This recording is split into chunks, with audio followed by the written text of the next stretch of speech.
Hi, I'm Rick Kaler. Thanks for joining me.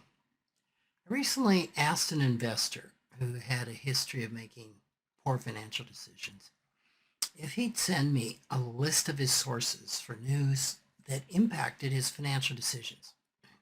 What I found was pretty interesting.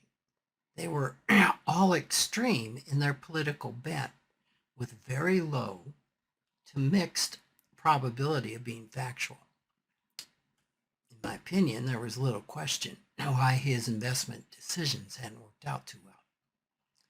If you'd like to check the balance of your own media diet, the two bias checking sites I use are Media Bias Fact Check and Ad Fontes Media.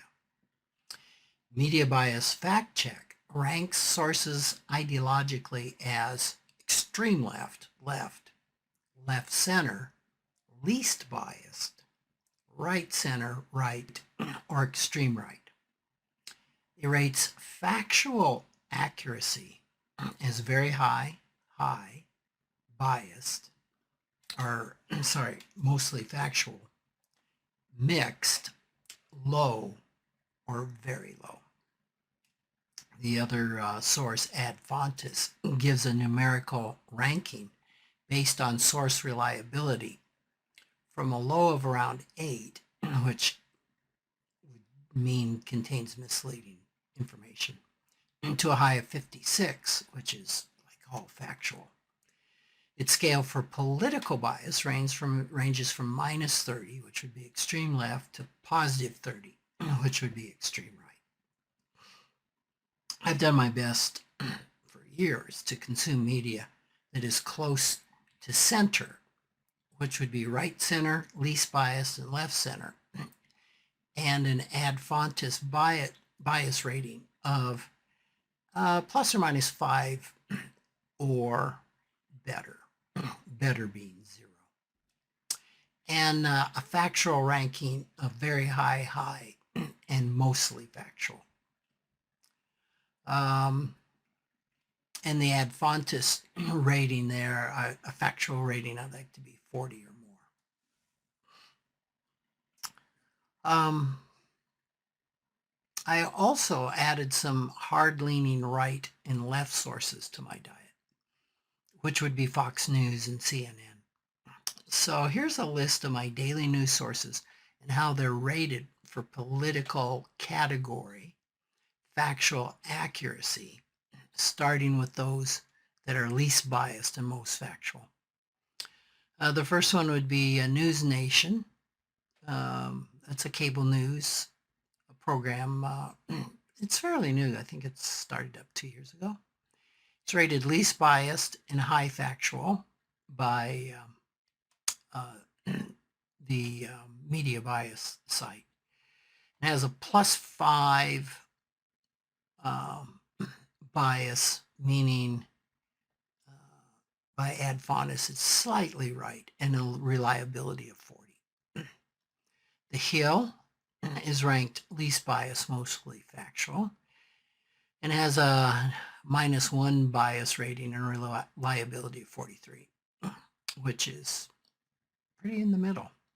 Barron's, right, center, and high, has a bias of 0 and reliability of 47, which is pretty in the middle.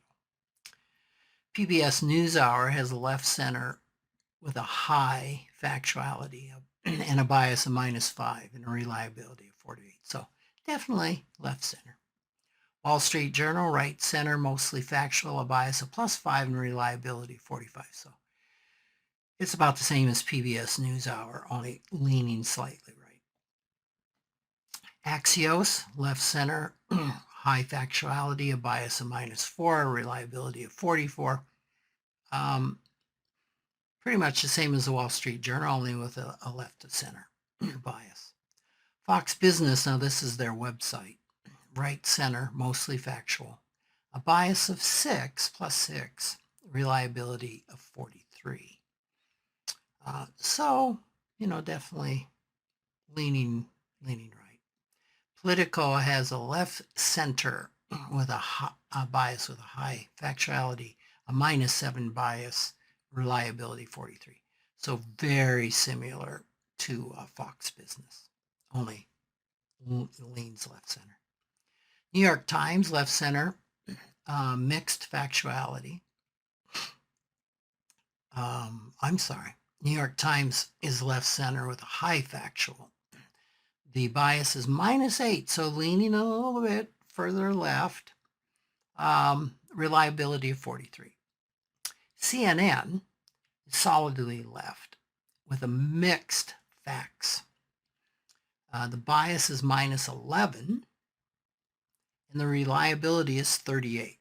So the most bias so far on this list with the least reliability. Fox, cable news, is right, mixed, so same as CNN, only solidly right. But they're even more right than CNN is left. They have a +18 bias, and the reliability is 26, which is way lower than CNN. So what I conclude from that is Fox and CNN aren't exactly the same, in that CNN, it leans a little bit less left than Fox leans right, and the reliability of the Fox News is considerably lower than even that of CNN. One I wanted to throw in was Michael Smerconish. He's on SiriusXM POTUS channel 124. He was unrated by Media Bias and Fact Check, but he is rated by Ad Fontes. His bias is a -1, pretty much in the middle. His reliability is 37, which is under the 40 threshold that I like. But the difference is he does a lot of analysis. So he's not so much as of a news reporting as a news analysis source. So in that, his analysis is pretty unbiased. And he does send a newsletter every day with pretty balanced diet of the various sides of important current events.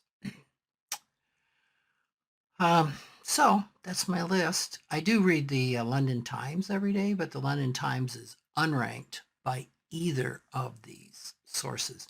Interesting enough, they do rate the Guardian and the Independent, two other UK papers, which are pretty solidly left. I find the Times is more centered than either of those two, but I have no factual proof of that because neither of these agencies have rated it yet. So consuming a media diet that has balance of political and financial facts and viewpoints, it's not easy, but there's a little more than you might think in the list that I just gave you.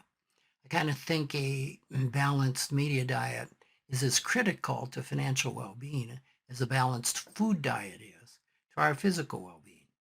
Deliberately seeking out information that nudges us out of our comfort zones and challenges our assumptions, and requires conscious effort and thinking, especially given the tendency we all have toward confirmation bias, which is focusing on information that supports what we already believe.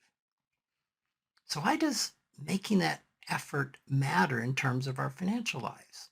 Well, in the context of financial news, the political slant of various news sources might seem irrelevant, but it's not, because strong ideological biases influence the way even the same facts are presented. One source might frame a piece of financial news as an opportunity for long-term investors, while another links it to political figures or events, and a third shows it as a cause for panic. Because most of our financial decisions are made emotionally rather than logically, slanted news presentations will affect what we do with our money. We already bring our own beliefs, biases, and assumptions to the table. This makes it even more important to rely on news sources that give us trustworthy, factual foundations. Thanks for listening.